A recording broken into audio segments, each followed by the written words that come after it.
Le glyphosate sera prolongé de 10 ans dans l'Union européenne. Les 27 ont été incapables tout à l'heure de trancher sur la question. La Commission européenne a réautorisé le 16 novembre dernier l'utilisation du glyphosate pour 10 ans.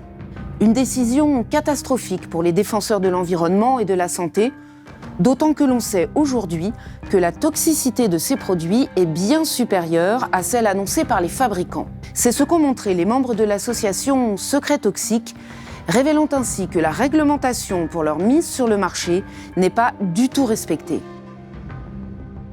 C'est une campagne qu'on mène vraiment sur un sujet précis. On demande une étude de toxicité à long terme sur les formulations complètes avant d'autorisation de mise sur le marché. Ça, c'est le credo de Secret Toxique. Donc il y a aujourd'hui dans Secret Toxique entre 70 et 80 organisations, que ce soit des syndicats, des petites associations, des grosses associations, essentiellement françaises, mais aussi en Belgique. Blast a rencontré l'un des coprésidents de cette association au 8e salon des lanceurs d'alerte. L'histoire de Secret Toxique apporte un éclairage édifiant sur cette nouvelle décision européenne à contre-courant.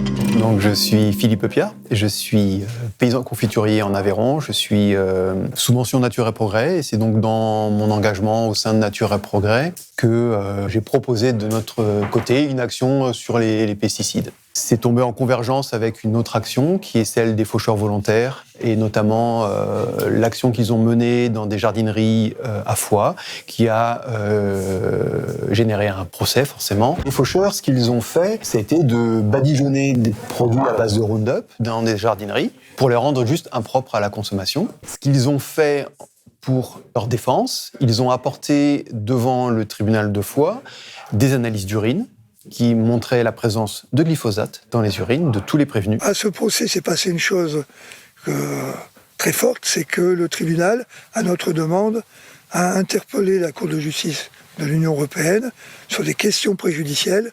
C'est une possibilité qui suspend le procès, puisque le tribunal se considérait n'ayant pas les informations suffisantes. Le tribunal correctionnel a entièrement suivi leur demande et a saisi la Cour de justice européenne pour lui poser les 4 questions émises par l'avocat de la défense sur les méthodes d'évaluation des pesticides. C'est une grande première en Europe, effectivement. Il n'y a jamais eu un tribunal qui interrogeait la Cour européenne sur ce type de sujet. Et ce qui est quand même le plus important dans ce dossier, c'est qu'une petite action locale sur Foix va finalement questionner la législation de l'ensemble de l'Union européenne, de tous les pays membres, et remettre en cause les autorisations de mise sur le marché de ces produits et les évaluations. Donc c'est effectivement une grande première. Cette relecture nous dit, ben voilà, pour mettre un pesticide sur le marché, il faut des laboratoires indépendants, il nous faut des études de toxicité à long terme sur les formulations complètes, voilà, etc. Et on s'aperçoit que, notamment, nous, c'est ça qui nous alertait, il n'y a rien en termes d'études de toxicité à long terme sur les formulations complètes. En clair, la réglementation est bonne, mais pas suffisamment appliquée. En cause, le processus de mise sur le marché qui comporte quelques trous dans la raquette. En effet, pour commercialiser un pesticide, le fabricant doit demander une autorisation à l'agence sanitaire du pays de vente. Il doit identifier la substance active, principale source de toxicité du produit. Et, en principe, il doit également donner la composition de ce que l'on appelle des coformulants qui permettent à la substance active de conserver ses propriétés. Seulement voilà, la formulation complète est considérée comme un secret industriel et ni le grand public ni les agences ne la connaissent précisément. Enfin, ne veulent la connaître précisément pour ces dernières car il suffit de quelques analyses simples sur un produit pour en déterminer la composition exacte. C'est ce qu'a fait pour Secret Toxique une équipe de biologistes indépendants dirigée par Gilles-Éric Serralini. Et ce que ces chercheurs ont trouvé est tout simplement ahurissant. On a l'étude de Gilles-Éric Serralini et de Gérald Ginger, donc en 2020, qui montre que dans des produits herbicides, grand public, c'est-à-dire sans précaution d'usage, vraiment des produits qu'on peut acheter dans n'importe quelle grande surface, dans n'importe quel truc de jardinage, des produits soi-disant à base d'acide acétique, acide pélargonique, acide caprylique. Donc acide acétique, on peut se dire c'est du vinaigre, super, puis c'est bien marqué en gros, produit d'origine naturelle.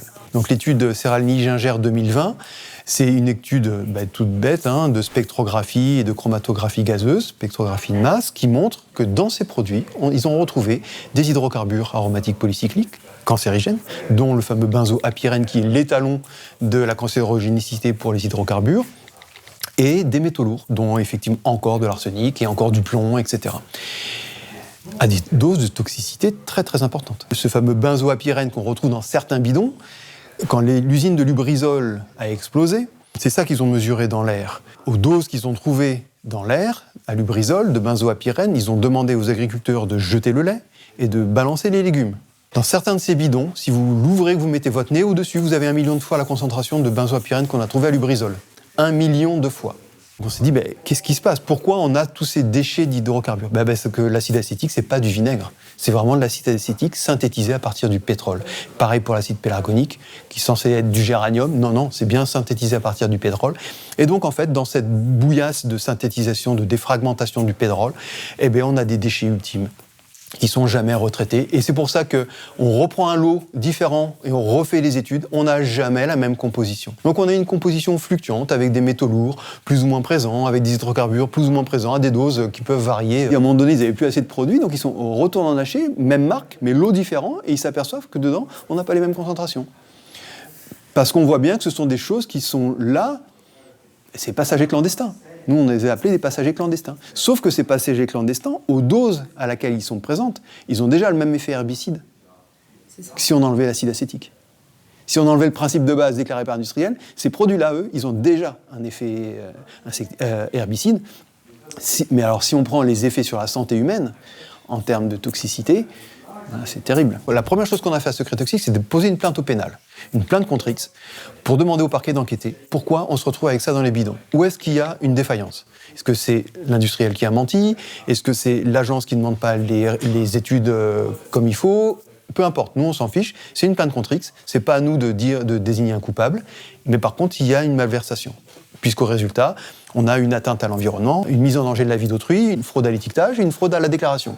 Donc ça, c'était le départ de Secret Toxiques. Et après, on s'est dit, on a cette supposée malversation, ce problème, d'où vient-il ? En réalité, les agences sanitaires n'évaluent que la toxicité de la substance déclarée comme active par le fabricant lui-même. Et, histoire de brouiller encore un peu plus les pistes, certains composés sont déclarés tantôt comme substance active, tantôt comme coformulants. Ce qui est idiot, c'est qu'ils ne font jamais de tests sur la substance, ou ils ne font jamais faire, parce que de toute façon, ils font rien. Ils prennent les tests des entreprises. Mais ils leur imposent jamais, pour donner une autorisation, de faire les tests sur la substance qu'on étudie, mais sur ce qu'ils déclarent de la substance, qui est une partie minoritaire du pesticide. Suite à cette plainte au pénal, on avait la relecture du règlement 107/2009, donc on savait ce qu'il fallait dans un dossier. Donc on s'est dit, on va interroger l'EFSA. Il faut qu'on interroge cette agence européenne de sécurité alimentaire. Donc on a fait une lettre avec des députés. On a vraiment travaillé avec des politiques. La France Insoumise, Europe Écologie Les Verts, qui s'appelle les écologistes maintenant, les socialistes. Et on a vraiment travaillé pour avoir une réponse de l'EFSA. Et on a fait une grosse interpellation. Et là, toutes les agences ont voulu nous répondre, même l'ANSES, qu'on n'avait pas interrogé, nous a répondu. Et donc, on a réussi à avoir 5 heures d'interview et de rencontres avec l'Agence européenne de sécurité alimentaire, qui nous a pas confirmé qu'on avait raison, mais qui était bien embarrassé au vu des questions qu'on a. Parce qu'en fait, ils nous avouent qu'en fait, ils ont des méthodes qui sont des méthodes d'extrapolation, mais enfin, c'est juste du bidon. Du bidon de pesticides, car les méthodes d'évaluation des agences sont en effet basées sur des modélisations mathématiques de toxicité portant sur la seule substance active. Des calculs qui s'appuient sur des bases de données très hétéroclites. Ils essayent de justifier leur évaluation en disant... Mais vous comprenez, nous, on fait des modélisations théoriques très compliquées. Ça consiste en des calculs savants qui ne sont pas publiés, auxquels personne ne comprend rien. Moi, je n'accepte pas de rentrer dans les bêtises. C'est-à-dire que si on vous dit qu'il y a une théorie géniale pour calculer la toxicité de quelque chose que vous ne connaissez pas, c'est bête. Pourquoi nous, on trouve que c'est aberrant, cette étude juste du principe actif déclaré par l'industriel? Parce que c'est quoi les coformulants? Dans un bidon de Roundup, il y a 40% de glyphosate. 60% qui restent, c'est pas juste, ils n'ont pas mis de l'eau, quoi. C'est donc des coformulants. C'est quoi ces coformulants? Alors, en général, en majorité, il y a notamment des surfactants.